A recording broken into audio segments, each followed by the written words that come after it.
Well, greetings, friends. Welcome back to Heroes, Scoundrels, and Kings, the characters of the Bible here at Chapel by the Sea on Fort Myers Beach, Florida. I'm Dr. Jim Berger. I'm the interim pastor. It's my pleasure to have you as our guest today as we continue. This is the last in our series on the Heroes, Scoundrels, and Kings. And today we're looking at one of the most significant people in Hebrew history that you've never heard of, Zerubbabel. It's just fun to say. Try it. Zerubbabel. He is known as the second Moses. And the Exodus we're talking about will go from Babylon back to Judah. So let's set the context first, so we figure out why what's he doing in Babylon? Why has he got to come back? All right, so here we are. Babylon now in the 6th and 7th century is the dominant power in the world. They're running the whole show from Babylon, what we know today as Iraq. Yes, so this whole area, we've been back and forth a lot of times over the last 20 years. But Judah is here in Jerusalem. Samaria has been wiped out, the northern kingdom, Israel, and the capital Samaria, they're gone. That happened in 727 BC, when the Assyrians took care of them. But now we're at 597 now as our part of the story begins. In 597, the Babylonians captured Jerusalem. Now, 7 years earlier, King Jehoiakim had rebelled against them. They had made them vassals in about 405 BC, but he rebelled against them. And by the time the Babylonians invaded, he had died, and Jeconiah has taken over as the king. So when they capture the city this time, they deport Jeconiah and the cream, all the intelligentsia, all the skilled people, all the top tier of Judah's Hebrew civilization, they carry off into exile. And among those is a young man named Daniel. He's the one you've heard of. And this is when he ends up in Babylon in 597 BC. So they are carried away. They are resettled there. You know, they're not enslaved, but they are deported. And so all their skills are transferred to Babylon, and the Babylonians take advantage of all that they can bring. Jeconiah, who's now in exile, is replaced by a guy named Zedekiah. Now, you would think they would have learned their lesson by now. No, not these guys. A few years later, not long after the deportation, King Zedekiah decides, we don't need them. They're gone. Forget about them. So he rebels. Not a good decision.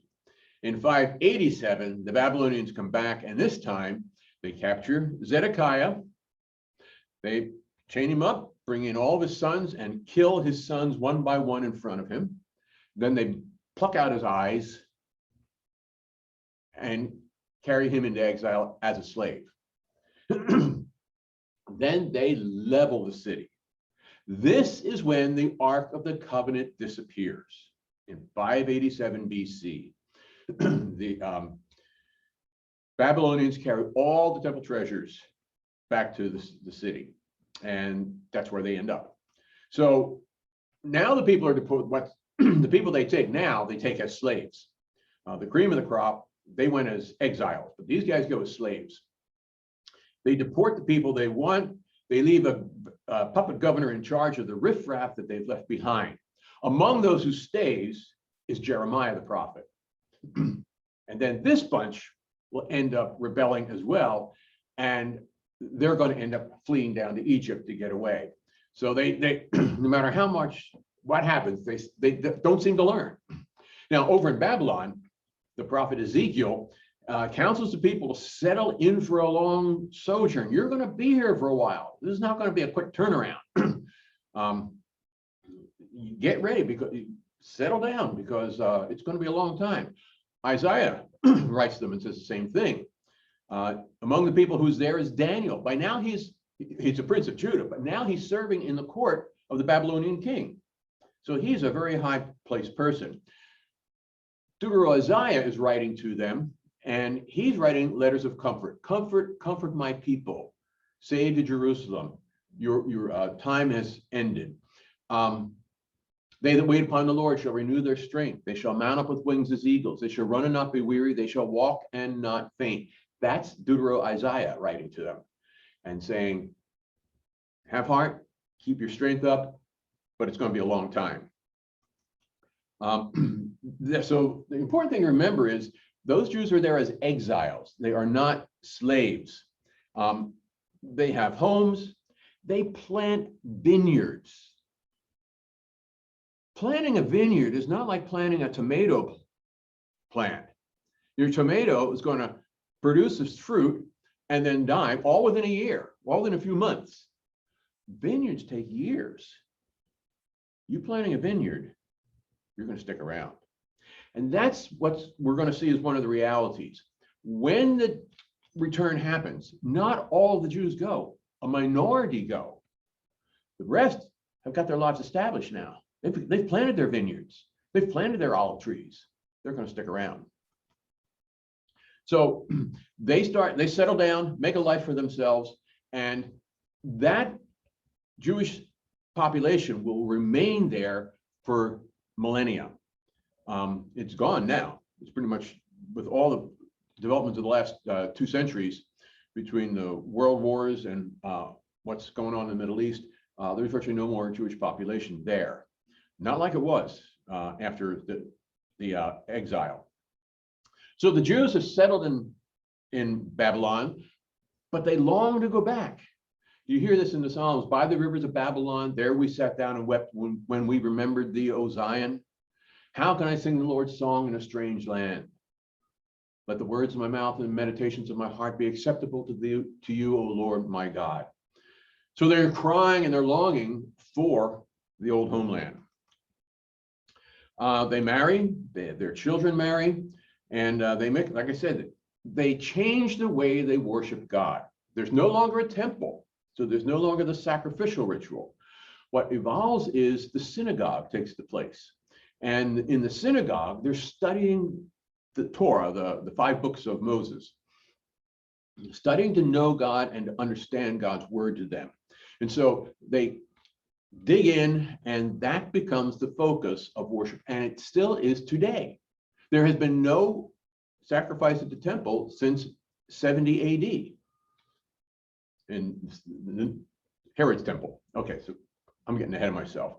Anyway, they worship God in the synagogue and study the Torah. But while they've been there since 587, but there's political unrest in Babylon. Things are not well. The priests and the military hate the ruler Belshazzar. Now, he is the son of Nebuchadnezzar, who led the whole conquest. And a lot of the stories in the book of Daniel talk about Nebuchadnezzar. This is his successor, his heir, and he's not a very good king, from all indications. And at one point, he's having a big banquet we hear about in Daniel 5. And while they are, he says, bring in all those temple, all the goblets from the temple at Jerusalem that we conquered. I want to drink from them tonight in my feast. So they bring in an act of desecration before God. They're drinking wine out of the temple sacred chalices and such. And suddenly, everybody sees his hand come up and writes something on the wall, or writes something on the wall, right to left. And nobody can understand it. Nobody can translate it. So they think, well, gee, what can we do? And none of his wise scholars know what this is.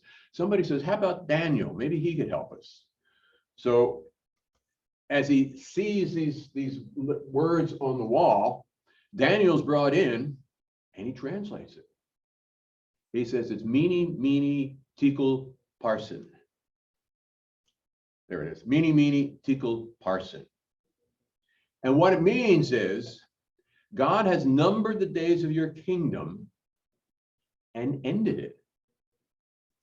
You have been weighed in the balance and found wanting.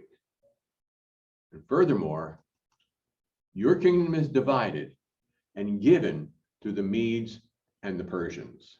That's their competition, the Medo-Persian Empire. And as it so happens, this is the day the Persian army arrives. And there is so much dissatisfaction in the military with the king that they are able to bribe a guard who opens a gate for them. And they conquer the city without a fight in 539 BC. BCE means before Common Era. Instead of before Christ, the new terminology is before the Common Era. Belshazzar dies that same night, and King Cyrus becomes the new ruler. And it is Cyrus who will make his mark on the world and on our history from this point on. So now the focus turns from Babylon to Cyrus and the Medo-Persian Empire. And Cyrus, Darius, Xerxes, and then Artaxerxes are the kind of the next four rulers going forward.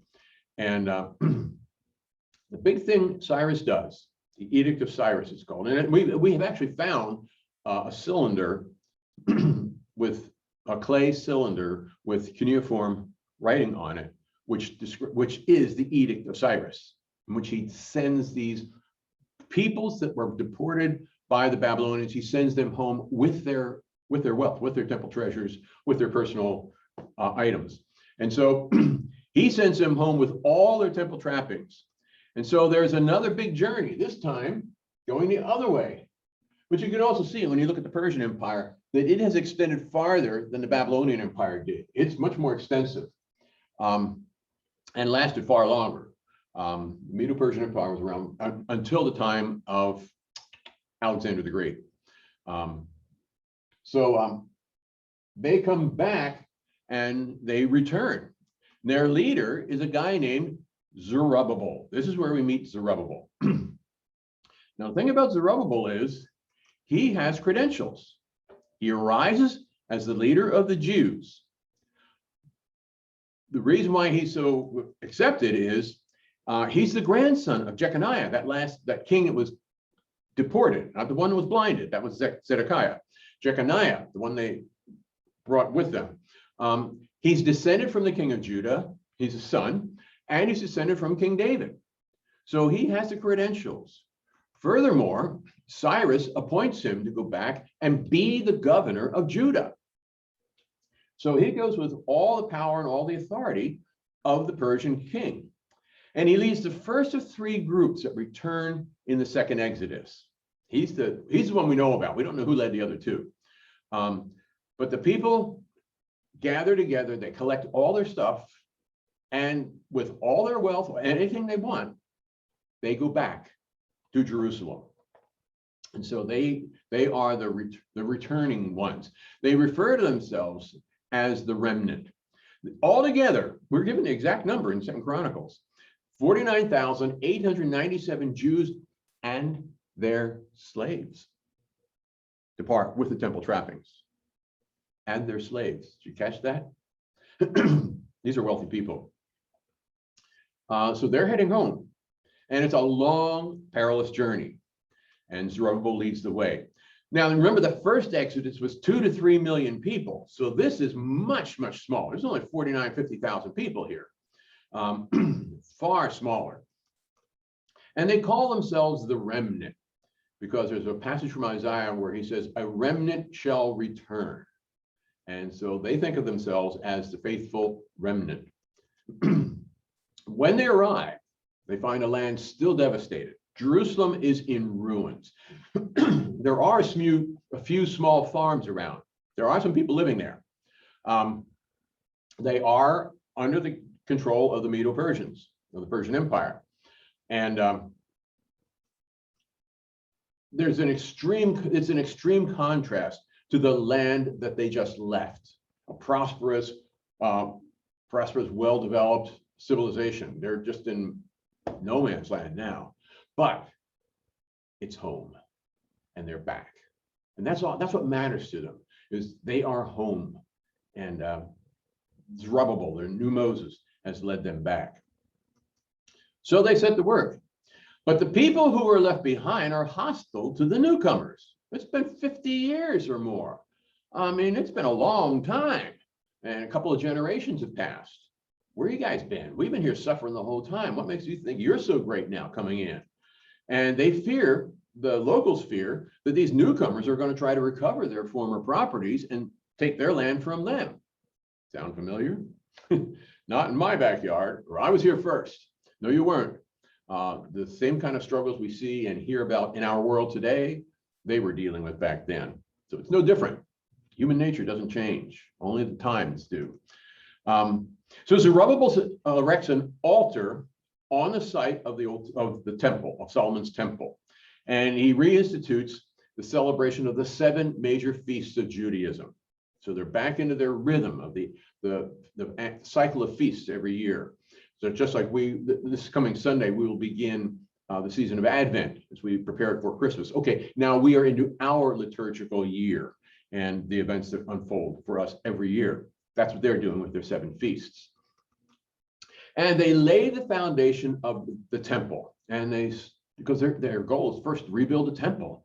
We've got to have a place to worship God again. And they set to work, and the locals offer to help. And the remnants say, no, it's okay, we got this. We'll do the building. They reject them out of hand. So now there's bad blood between the remnant and the locals. And the locals take it into their hands. They send letters to Cyrus, then to his successor Darius, inciting trouble for the governor. So much so, the construction stalls for 15 years. And it'll take the prophet Zechariah coming back and getting on Zerubbabel's case before they will actually finish construction of the temple. So Haggai and Zechariah in 520 BC are the guys who come back. They convince Zerubbabel they've got to resume. And the construction gets going once again. And 4 years later, in 516, the temple is completed. And they resume their worship once more. Now, this is a major accomplishment. Later on, Nehemiah, let's see, now these guys are under Darius. There'll be Xerxes and then Artaxerxes down the line in Persia. And Nehemiah will be one of the stewards in Artaxerxes' court who gets permission, gets authorization to be the new governor, goes back and has him rebuild the walls of the city. So this all unfolds over a long time. I mean, it doesn't all happen at once. So in 516, they reestablished the temple worship. And this is significant for the people because it says we're back. And it's known as the Second Temple. And here's the thing, the Second Temple, wait a minute, the Second Temple stood longer than Solomon's temple and Herod's temple combined. This thing will be here for over 500 years. This thing has got some staying power. And Zerubbabel is the person who made it happen, who brought the people back, who led them, and was their new Moses. He was the one who carries them back and gets things moving once again. He led the second Exodus. And what that shows us is there's redemption. There's a second chance. And God grants that to us. God grants it to the world. In Jesus Christ, we have that chance of redemption. Further, rebuilding the temple showed that God was present with his people. He had never abandoned them in the exile. He's not going to abandon them back in their homeland. And like I said, that temple endures. It has staying power. But you know what else? It endures until King Herod builds Herod's temple. Now, here's the difference. That's the Second Temple. That's Herod's temple. That's the scale of difference. And by the way, this is a football field down here, an American football field, just for comparison. So you can see just how massive Herod's temple was. Just this portion is bigger than the whole thing under Zerubbabel. But this thing was finished. It took, how long did it take? 70. It took like 60 years to build it, and it was gone in 70 AD. It was torn down to the ground, and it was massive. I think it took 66 years to build. That just left my head. I forget how long it took, but it was a long time. And then, like I said, the Romans destroyed it in 70 AD. So the story of Zerubbabel and the building of the Second Temple reminds us that opposition will come, and with it comes discouragement and distraction. And we live with that all the time. Opposition can be in the form of change. Opposition can be in the form of conflict. Opposition can come in the form of another hurricane, for all we know. But discouragement and distraction accompany that. But our reliance on God and trust in God's guidance gets us through the hard times. And so we look back at these stories and we realize that God's done it before. God will do it again. God's not going to desert us. And, at the end of the story is the hero of the remnant, Zerubbabel, quietly passes from the scene. But his legacy lasts over 500 years. And one more point about Zerubbabel. That name, remember, Zerubbabel, Babylon, they're connected because his name means a stranger in Babylon. And he led his people home. God uses us in amazing ways, sometimes in a big way like Zerubbabel, others in small ways. Maybe just a young girl who's told, you are going to be the mother of the Savior. Well, that's what we're going to pick up next time. We're going to start a new study called Mysteries of the Nativity during the 4 weeks of Advent. And in these, we will look at things like the prophecies, the angels, the people, the wise men, and we're going to look at that Christmas star. We're going to find out what's going on with that Christmas star and how come it's not here now? You'll find out. Stay with me in the weeks to come as we continue our studies here at Chapel by the Sea on Fort Myers Beach. I'm Dr. Jim Berger. I've been your host. Thank you for joining me. And I hope you've enjoyed Heroes, Scoundrels, and Kings, the characters of the Bible. Leave me a comment on Facebook down below there. Tell me what you think. And I will definitely reply to you. It's been nice. It's wonderful to have so many friends online watching this. I'm just delighted how many of you are tuning in. Thank you very much. And if you want to, drop me an email, drjimberger@gmail.com, and I'll reply to you. All right. God bless you. Have a wonderful day. And remember, there's always a second chance.